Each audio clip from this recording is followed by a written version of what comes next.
Hello everyone, once again welcome to our YouTube channel SNG study hub. तो आज हम लोग बहुपद का पार्ट 3 लेकर के आए हैं, जिसमें हम लोग सीखने वाले हैं द्विघात बहुपद के शून्यकों और गुणांकों में क्या संबंध है। इससे पहले के वीडियोस में हमने ये सीखा कि द्विघात बहुपद या फिर त्रिघात बहुपद या रैखिक बहुपद के जो ग्राफ बनते हैं उसका अर्थ क्या होता है। तो जिनका वो वीडियो छूट गया है या जो उसे नहीं देख पाए हैं तो डिस्क्रिप्शन में दिए गए लिंक में जाकर के उसे आप देख सकते हैं। तो आइए शुरू करते हैं हम लोग आज ये जानने के लिए कि द्विघात बहुपद के शून्यक और उनके जो गुणांक है, जिसके बारे में हमने पार्ट 1 में ही सीखा था, उसके बीच में क्या संबंध है। ठीक है, तो यहाँ पर हम लोग विशेष रूप से द्विघात बहुपद और इसके बाद हम लोग त्रिघात बहुपद पर भी चर्चा करेंगे। रैखिक बहुपद के बारे में आप लोग पहले के क्लासेस में सीख चुके हैं, इसलिए उसे हम यहाँ पर इग्नोर कर रहे हैं। तो द्विघात बहुपद का मानक रूप जैसा कि हम समझ चुके हैं ax² + bx + c के रूप का होता है, जिसके अलग अलग परिस्थितियों में 4 रूप हो सकते हैं जो हम समझ चुके हैं। ठीक है, तो शून्यक के बारे में अगर बात करें कि शून्यक क्या होता है, तो ये भी आप अब सीख चुके हैं कि चर पद का वैसा मान जिसको रखते ही पूरा बहुपद क्या हो जाए, शून्य हो जाए, उसे ही हम क्या कहते हैं, शून्यक कहते हैं। तो आइए पहले एक उदाहरण लेते हैं और इस उदाहरण के माध्यम से हम आगे की चीजों को समझने का प्रयास करते हैं। मान लीजिए हमारे पास एक उदाहरण है 3x² + 5x + 2। तो अब आप सब आसानी से समझ पा रहे होंगे कि ये जो मैंने उदाहरण लिया है ये एक द्विघात बहुपद है। द्विघात बहुपद क्यों है, आप ये भी समझ पा रहे होंगे क्योंकि इसका अधिकतम जो x का घात है वो कितना है, 2 है। ठीक है, तो अगर हम इसका शून्यक निकालने के लिए जाएं तो इसे हम कैसे 0 से तुलना करेंगे, क्योंकि हमें इसका शून्यक ज्ञात करना है, और फिर आगे इसको कुछ इस प्रकार से हम लोग सरल करने वाले हैं। ये सब आप लोग पहले के क्लासेस में सीख चुके हैं, और अगर नहीं सीख पाए हैं तो इसके लिए मैं फिर से कभी बाद में अलग से वीडियो जरूर बनाऊंगा। ठीक है, तो इस प्रकार से हमारा ये जो परिणाम है वो कुछ इस प्रकार से हमारे सामने आ जाएगा। तो यहाँ पे दो परिस्थितियां क्या हो सकती है कि एक तो x + 1 0 के बराबर हो सकता है, तो इस परिस्थिति में x का वैल्यू -1 आएगा, और दूसरा परिस्थिति ये हो सकता है हमारे लिए कि 3x + 2 0 के बराबर हो, और उस परिस्थिति में x हमारा -2/3 होगा। ये दो प्लस में है उधर जाके माइनस, और ये गुना में इधर आके भाग। तो इस प्रकार से ये जो x के दो मान है ये वो दो मान है जिसको यहाँ रखने पर ये पूरा समीकरण हमारा क्या हो जाएगा, 0 के बराबर आ जाएगा। तो 9th क्लास से आप लोग ये भी समझ के आए होंगे कि अगर x = -1 रखने पर ये 0 हो जाता है तो x + 1 = 0, यानी x + 1 जो है वो इस पूरे बहुपद का एक गुणनखंड कहलाएगा। ये आप लोग पहले के क्लासेस से सीख करके जरूर आए होंगे। कहने का मतलब कि अगर आप इस बहुपद को x + 1 से भाग दें तो ये x + 1 से पूरा क्या हो जाएगा, विभाजित हो जाएगा। ठीक है, तो इस प्रकार से ये दो शून्यक इसके हो गए। तो ये जो शून्यक है और ये जो इसके गुणांक है ये 3, 5, 2, जिसे हम a, b और c के नाम से जानते हैं। अगर आप बेसिक्स जान रहे हैं तो आपको पता होगा। ठीक है, तो इन a, b, c और इसके जो ये दो शून्यक है इनके बीच क्या संबंध है, यही हमें आज समझना है। ठीक है, तो आइए विचार करते हैं इस टॉपिक पर। तो मान लीजिए कि यदि x का मान अल्फा या फिर x का मान बीटा रखने पर कोई दिया गया द्विघात बहुपद हमारा शून्य हो जाए, तो उस परिस्थिति में हम अल्फा और बीटा को इस दिए गए बहुपद का क्या कहेंगे, शून्य कहेंगे। इस बात को अब आप बड़े ही आसानी से समझ पा रहे होंगे। और अगर x = अल्फा रखने पर ये 0 हो रहा है, मतलब x - अल्फा बराबर क्या हो जाएगा, 0 हो जाएगा। यानी हम ये कह सकते हैं कि x - अल्फा से ये दिया गया द्विघात बहुपद पूर्णतः क्या होगा, विभाजित होगा। इसी प्रकार से अगर x बराबर बीटा रखने पर ये शून्य हो रहा है, इसका मतलब x - बीटा बराबर क्या हो जाएगा, 0 हो जाएगा। यानी फिर से उसी प्रकार से ये दिया गया बहुपद जो है वो x - बीटा से भी क्या होगा, पूर्णतः विभाजित होगा। ये अल्फा और बीटा जो आप देख रहे हो ये कोई भी अचर पद को दिखा सकते हैं, यानी अचर पद का कोई भी मान ले सकते हैं। ठीक है, तो अब इस प्रकार से हम ये समझ रहे हैं कि ये इसको क्या कर रहा है, विभाजित कर रहा है। क्या कर रहा है, विभाजित। इसी प्रकार से ये x - बीटा भी इसे क्या करेगा, ये जो दिया गया बहुपद है इसे विभाजित करेगा। क्या करेगा? विभाजित। तो इस प्रकार से अगर आपको पीछे के बेसिक्स फर्स्ट चैप्टर में आपने पढ़ा होगा a बराबर बी क्यू प्लस आर, जिसे यूक्लिड विभाजन एल्गोरिथम कहते हैं, ठीक है। या फिर इसी को अगर व्यापक रूप में समझे तो हम क्या कहते हैं, भाज्य बराबर भाजक गुना भागफल जोड़ शेष, ठीक है। तो अगर ये बहुपद है और ये इससे विभाजित होकर के शून्य हो जाता है, इसका मतलब है कि जब हम इससे इसको विभाजित करेंगे तो शेष हमारा शून्य आएगा, या फिर अगर हम इससे विभाजित करेंगे तो भी हमारा शेष क्या आएगा? शून्य आएगा, ठीक है। और इसके अलावा इसके और कोई भी भाजक नहीं हो सकते, ये भी आप समझ पा रहे होंगे, क्योंकि इसके दो ही शून्यक संभव है। तो अगर ये दो शून्यक इसके संभव है तो सिर्फ इन्हीं दोनों से ये विभाजित हो सकता है। तो इस प्रकार से हम ये कह सकते हैं कि ये जो ax square plus bx plus c जो हमारे लिए यहाँ पर भाज्य के रूप में है, वो इसके और इसके गुणनफल से प्राप्त होगा। किससे प्राप्त होगा?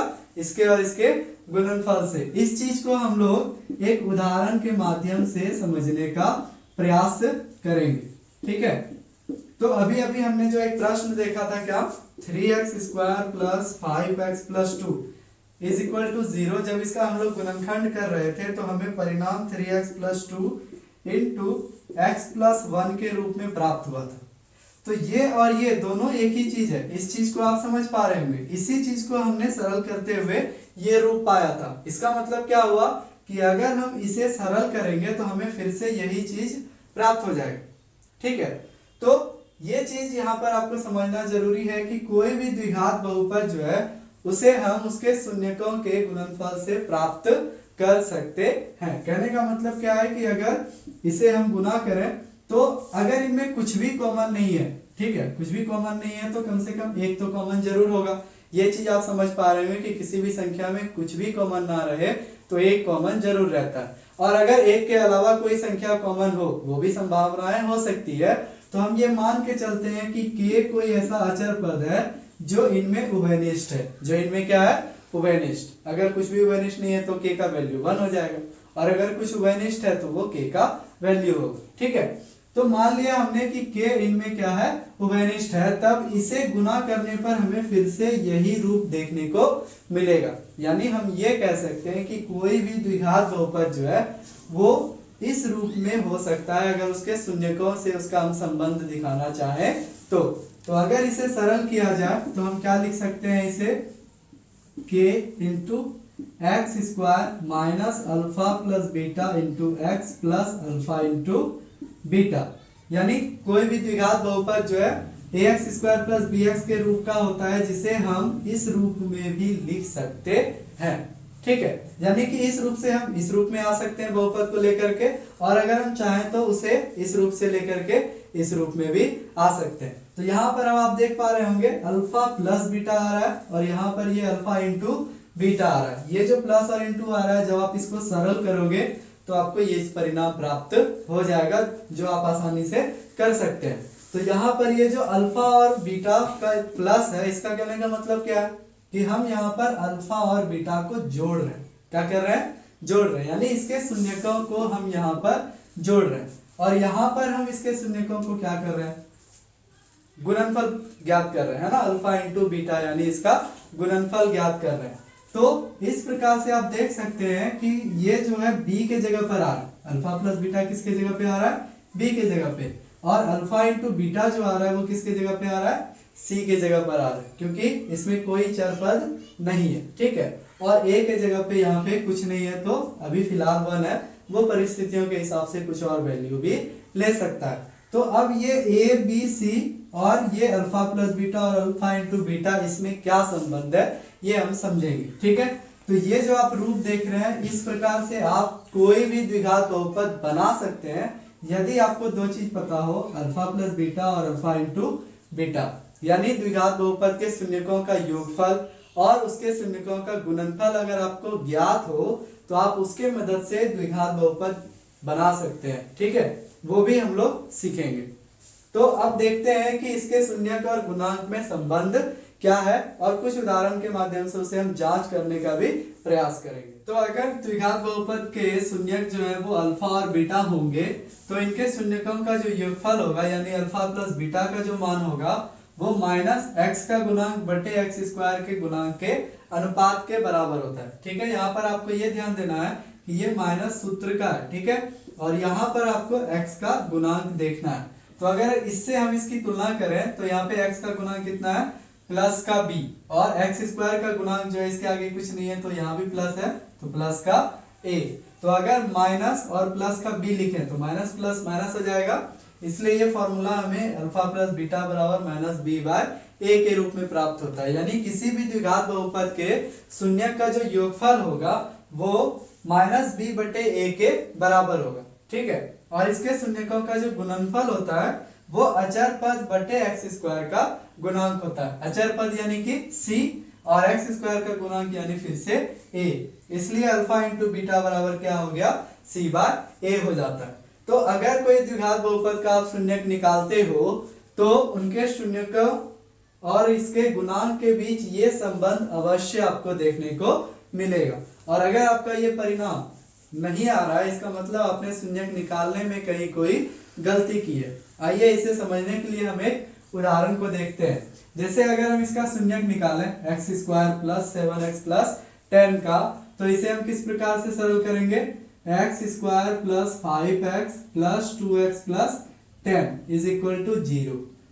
इसे आगे अगर हम सरल करें तो यहाँ x कॉमन आ रहा है हमारा x प्लस 5, फिर यहाँ भी हमारा x प्लस 5 हो जाएगा तो यहाँ पर प्लस 2 हमारा कॉमन है, फिर x plus 5 into x plus 2 is equal to 0। इसलिए हम लिख सकते हैं कि x बराबर माइनस 5 है और फिर एक और x का जो मान आएगा वो माइनस 2 के बराबर है। ठीक है, तो यहाँ पर हमारा शून्यक जो है माइनस 5 और माइनस 2 प्राप्त हो चुका है। अगर हम इन दो शून्यकों को जोड़े या गुना करें, अगर ये हमारा अल्फा और ये बीटा है तो अल्फा प्लस बीटा करने पर हमें माइनस 5 और प्लस माइनस माइनस 2 यानी माइनस 7 प्राप्त होगा। और अल्फा इंटू बीटा अगर आप करेंगे तो आप देख सकते हैं माइनस 5 इंटू माइनस 2 यानी कि 10 प्राप्त हो जाएगा। अब सेम टू सेम यही रिजल्ट आपको इस सूत्र से भी प्राप्त होंगे। ठीक है, आइए जांच करके देखते हैं। अल्फा प्लस बीटा का वैल्यू क्या होता है माइनस बी बाय ए, तो माइनस और b का अगर आप मान देखें यहाँ पर b का मान कितना है 7 है और बटे a का वैल्यू कुछ नहीं है तो यहाँ क्या है 1 है, तो माइनस 7 बटे 1 सरल करेंगे तो कितना होगा माइनस 7। तो आप देख सकते हैं यहाँ से जो आपको अल्फा प्लस बीटा का वैल्यू मिला था सेम टू सेम वही वैल्यू आपको इस फॉर्मूले के आधार पर भी प्राप्त हो रहा है। ठीक है, इसी तरह से अल्फा इंटू बीटा को हम लोग चेक करेंगे c बाय ए, तो यहाँ पे c का वैल्यू कितना है प्लस का 10 है तो प्लस 10 बटे 1, तो फिर से आपको परिणाम क्या हो रहा है सेम टू सेम प्राप्त हो रहा है। तो अगर आपका द्विघात बहुपद का शून्यक सही निकला है तो ये जो आप रिजल्ट देख रहे हो इससे भी आपको वही वैल्यू देखने को मिलेंगे। तो इसका मतलब है कि आप खुद से भी बना करके चेक कर सकते हैं कि आपका जो शून्यक आया हुआ है वो सही है या गलत। अगर आपके ये परिणाम दोनों जगह से एक जैसे आ रहे हैं यानी आपका जो सॉल्यूशन है वो सही है, और अगर एक जैसे नहीं आ रहे हैं तो आप समझ जाएं कि आपने कहीं ना कहीं गलती की है। आइए देखते हैं इस प्रश्न को। तो इस तरह के प्रश्नों के शून्यक निकालने के लिए भी हम लोग सीख चुके हैं। यहाँ पे सीधे 3 को उधर हम लेके चले जाएंगे दूसरी तरफ, तो x बराबर क्या हो जाएगा अंडर रूट 3, जिससे x का वैल्यू रूट 3 प्लस में एक बार और रूट 3 माइनस में एक बार हमें प्राप्त हो जाएगा। ठीक है, प्लस माइनस का रूट 3 इसका वैल्यू हो जाएगा। ठीक, तो अब अगर इसकी हम जांच करें तो यहाँ पर आपको देखने को क्या मिलेगा, अल्फा प्लस बीटा अगर करते हैं हम तो अल्फा प्लस बीटा अगर करेंगे तो रूट 3 माइनस रूट 3 यानी कि ये दोनों समाप्त 0, और अगर अल्फा इंटू बीटा करें तो रूट 3 इंटू माइनस का रूट 3, तो रूट कैंसिल हो जाएगा तो इसका वैल्यू माइनस 3 हो जाएगा। अब अगर इसी परिणाम को आप इस सूत्र से निकालें तो माइनस बी बाय ए, तो आप देख सकते हैं कि यहाँ पे b का तो कुछ मान ही नहीं है, कोई भी पद नहीं है b का। तो ये हम लोग बेसिक से समझ चुके हैं कि जब b का कोई पद नहीं होता है तो b का वैल्यू कितना होता है 0। आप यहाँ स्पष्ट रूप से देख सकते हैं कि a का वैल्यू 1 है, b का वैल्यू 0 है और c का वैल्यू कितना है -3।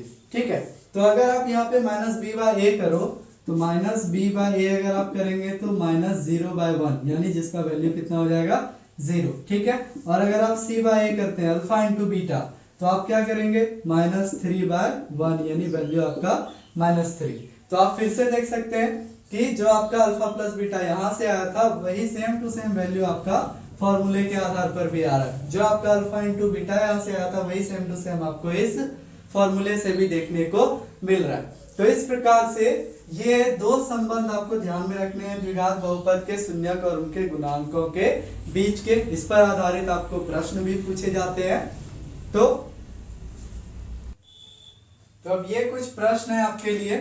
इन प्रश्नों का आपको शून्यक निकालना है और फिर इसके शून्यकों और इनके गुणांकों के बीच जो संबंध आज हमने सीखा है उसकी आपको जांच भी करनी है।